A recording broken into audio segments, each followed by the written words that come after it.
Hell's Kitchen can sometimes be frustrating for the contestants, as chefs like Hassan and Kaylin can be eliminated early despite showing great promise, simply due to the bad timing of their poor service, and chefs like Aaron and Ashley have straight up been unfairly eliminated early on in the competition as well. However, in the exact opposite situation, certain Hell's Kitchen chefs make it way too far into the competition, as for whatever reason, they seem to dodge bullet after bullet. What's going on, guys? I'm FlynnMasters, and today, we'll be looking at the Hell's Kitchen chefs who outstayed their welcome on the show, as they made deep runs despite not being very good chefs. Before we begin, please be sure to hit that subscribe and like button, as this is the place to be if you love long and short form HK content. With all that said, let's take a look back at Hell's Kitchen's luckiest contestants, and just how the heck these chefs were able to make it so far. Bloody hell, here I go again.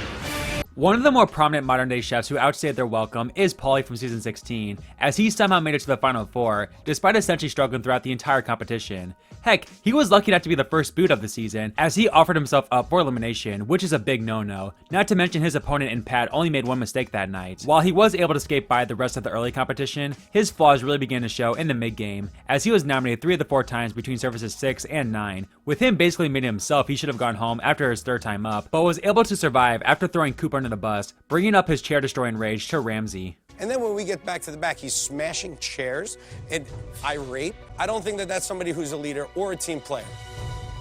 Paulie. Back in line. Coop, get here.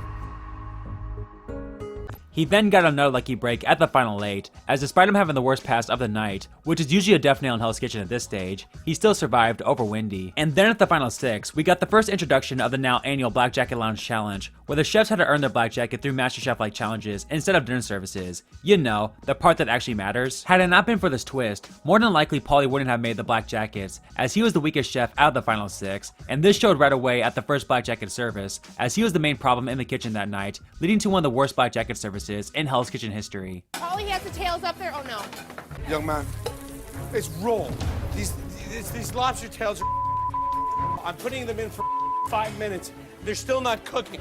Where's the bass garnish? Here's your bass garnish. Raw. Raw pancetta.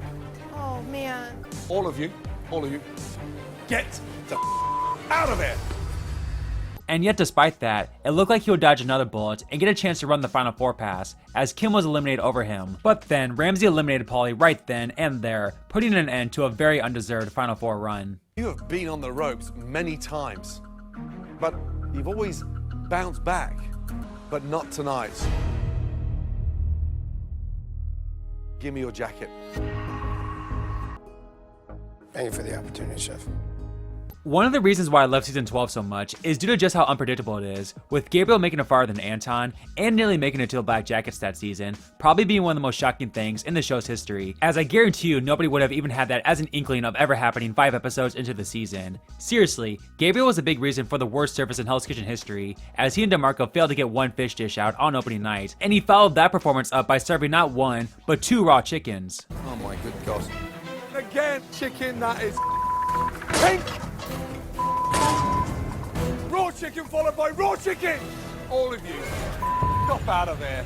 He then survived the breakfast round simply due to DeMarco getting nominated for the 5th straight time, and despite all the inconsistency from everyone to start the season, Gabriel, along with Beth, were the clear weak links at that point in the season. Now to his credit, he definitely improved as time went on, and even played dirty at times, as he went away from the blue team's nomination of him at the final 11, and nominated Ralph instead, which saved him from going home, as more than likely, Ramsey would have kept Scott over Gabriel. At the final 10, he had a tough night at the important charity night service, but was spared due to Sandra being even worse, and then survived once again at the final 9, simply due to the fact that Richard was nearly twice his age. While he did lead the blue team to an all-time great service at the final 8, the pressure of the Black Jackets got to him the following service, and while I love Gabe, this really was for the best, as it's truly unfathomable how he came 1 good service away from earning a Black Jacket after his performance this season. Gabriel has ruined salmon not once, I got salmon that's dry as anything inside. You can't give me crispy salmon. but 3 times.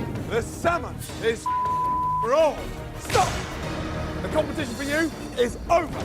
Get out! Hey, young man, front door, get out! Just didn't go my way tonight. It was just 1 bad service too many. Instead of getting a black jacket, they took my blue jacket. I was this close. Usually the chefs who outstay their welcome are villains of the show, and a big reason why they survive is due to their villainous personality obviously being a potential ratings draw. However, this next chef was anything but a villain in his season, and is in fact one of my personal favorite chefs in the show's history, with that being Tommy Stevens from season 9. And yeah, even despite Tommy single-handedly making this season watchable for me, I have to ask the question everyone wants to know the answer to. How the hell did he make it all the way to the final 4? For starters, he got extremely lucky that the season 9 blue team was a train wreck, as even though Tommy really struggled early on, and probably would have been booted in episode 3 had the blue team lost that service, he was able to not suck as bad as the likes of Steven, Chino, and Monterey. When the mid-game rolled around, while he didn't exactly get any better per se, his averageness didn't stand out compared to the likes of Jonathan and Natalie, who both had pretty big downfalls. He got extremely lucky to survive over Carrie at the final 8, as Tommy had the worst service that night, and was arguably worse than her overall up until that point. Not only that, but Carrie versus Elise obviously made for juicy TV as well, and Ramsey could have potentially squeezed more drama out of the two had he spared Carrie over Tommy. And even during the home stretch, while he certainly wasn't bad, he made a mistake in pretty much every single service, but yet through luck, and somehow never being the clear worst nominee, he was able to sneak his way to the final 4, where he showed he simply didn't belong, having one of the worst passes in Hell's Kitchen history. But again, while it's pretty crazy that Tommy made it that far, I'm absolutely glad he did. Tommy's going for the 19, so that's the joke. Tommy, your mum's there. I don't care about mineral baths and foot massages and rich people. I like chicken wings and domestic beer and motorcycle rides. This isn't the end. This is the beginning for me.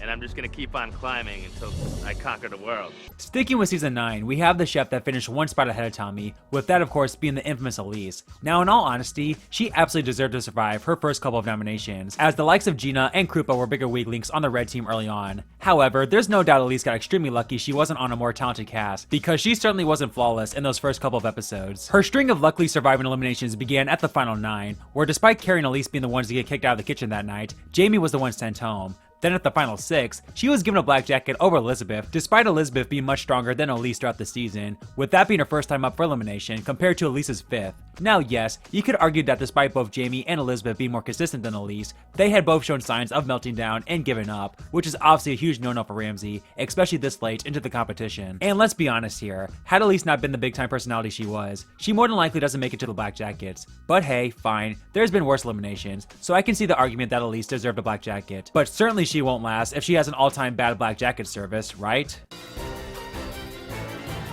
Useless. Look at the state of that. Dry as Walk in.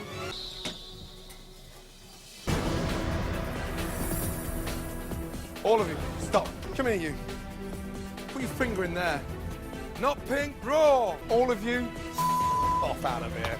All of you, get out. I promise if you will defend me to the end, I will have your back. Solely based on cooking, chef? Pure cooking. I think Elise is a stronger cook than Jennifer is. Are you serious? You are kidding me. I'm not It's saying the truth, you can't the truth cook. hurts. Jennifer, darling, come here.